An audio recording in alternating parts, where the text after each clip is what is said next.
5 अरकान तो पहला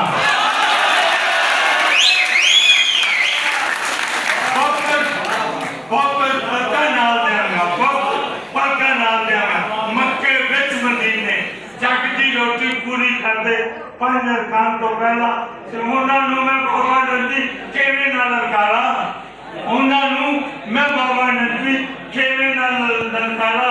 जेड़े साडा लहू ने पीते टुक्कर खान तो पहला जेड़े साडा लहू ने पीते टुक्कर खान तो पहला प्रेम नगर जी नी दस सके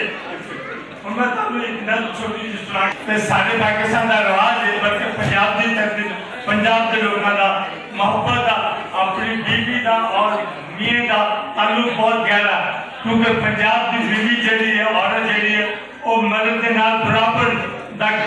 मैदान खेतों काम करती और वह मुकम्मल तौर पर साथ देती फिर वो आसमाना दी नहीं वो तुम सारे बैठे हो बराबर मतलब एक सरमायादार औरत और एक गरीब औरत का मकान में सुना गरीब सरमायादार औरत की कहती है गरीब औरत कम करते हैं बैठ के फाटे ले लेकिन वो बड़ी खूबसूरत है तो देख के जाकर सारी मेरे नालों ध्यान सुनो मेरे नालों सरमायादार औरत कह दी गरीब औरत मेरे नालों बाल भी तेरे लम्बे ने मेरे नालों बाल भी तेरे लम्बे ने मेरे नालों रंग भी तेरा चिट्टा है मेरे नालों अख भी तेरी चंगी है इस सरमायादार औरत कह रही गरीब मेरे नालों बाल भी तेरे लम्बे ने मेरे नालों नक भी तेरा तिखा है मेरे नालों रंग भी तेरा चिट्टा है मेरे नालों पर मुटियारे दस नहीं मैनू सिर ते फटी चदर क्यों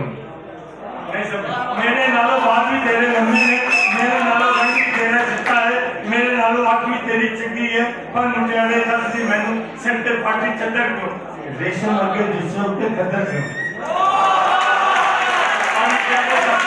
सिर ते फाटी चदर क्यों रेशम वर्गे जिसा के अंदर बदन पर मुटियारे दस दी मैनू सिर ते फाटी चदर क्यों रेशम वर्गे जिससे उठे कदर क्यों तेरे सिद्धे जुड़ा क्यों नहीं सवाल है तेरे सिर ते जूड़ा क्यों नहीं हथी रगला चूड़ा क्यों नहीं कोका किथे तेरे नक दा बुल्ला उत्ते रंग नहीं सकदा सिर तो लेके पैरां तक एक मुकम्मल तू तस्वीर सच्ची सोहनी लगे हीर दुनिया मैनू दसे तेरा बाली बास क्यों नहीं तेरा दुनिया मैनू दसे तेरा बाली बास क्यों नहीं ओ गरीब औरत ओ कहदी इंजना कौनी खैरी सदा जुग जुग जीवे मेरा मल्ला इंजना कौनी खैरी सदा जुग जुग जीवे मेरा मल्ला इस धरती का नूर दी अड़िए ओदा नाम मजदूर दी अड़िए